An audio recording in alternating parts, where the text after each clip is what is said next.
I wrote a speech to bring, and of course I forgot it. So I sat down and kind of made up another one, and what it ended up to be was just a list of names, because just like so many others have mentioned, none of us work in a vacuum. We've all had so much help along the way. And I was lucky enough to have so many mentors from a very young age. Axel Rasmussen in Skagway, Walter Soboleff in Juneau, Elizabeth Paratovich, Mildred Herman. Mildred Herman always, in my later life, it just amazes me that she would allow a young girl to pop into her office anytime that I wanted to, and she could spend time with me and mentor me. There were two women in my life growing up that were especially, that gave me so much. One was my grandmother, Joerene Savikko, who came from Finland to Alaska in 1906. And she was a natural healer, which I think helped me working in health with so many of the native people in Alaska. And she also taught me to get along with what I had and to improvise, which in bush Alaska was a very beneficial thing to be able to do. The other person who was really instrumental in my life and caused the direction of my life was Anna Rosenblad of Ketchikan, a Tsimshian woman who had 7 children, and 3 of whom were congenitally deaf.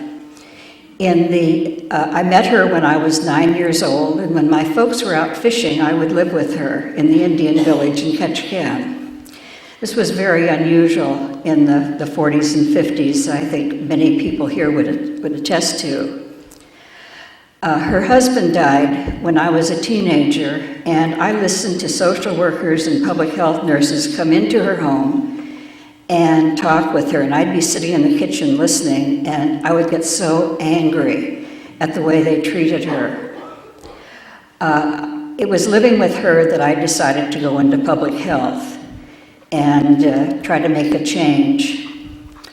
When I moved out to Bethel, there were so many people who helped me along the way, who would stop in, teach me about the Yupik culture, and give me assistance. Nora Gwynn was one, Maggie Kinnegak, Nick and Alina Charles, the Wasseleys of Kotlik and Imanik, and so many others. I was very glad to see Helen Whaley's name on this list, because she was one of the best physicians that I ever worked with, and I just loved her dearly.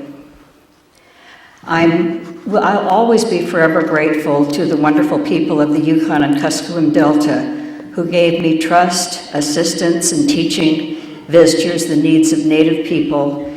And I like to think that I have a small part in paving the way for people who came later. Over the course of I graduated from college in 1957 and came back home. And between then and the late 1960s, I showed over 3,000 people from Washington, D.C., Region 9 and Region 10 around. And I'm sure they never had tours like I gave them. They didn't see the inside of hospitals or the inside of clinics. I always made a point of bringing them into Native homes with permission. We always had tea, and I let the Native people tell their own stories. I didn't tell their story for them. And it had a huge impact on the people. I would hear from many of those people after they left the Bethel area, and they would say, "Joerene, I have been thinking about the tour that you gave me. What is there that I can do to make things better in your area?" And I always had my list of things that they could help with. So I thank everybody. I'd like to acknowledge my friends and families and sorority sisters who are here today. And I won't ask you to stand, but thank you, everybody.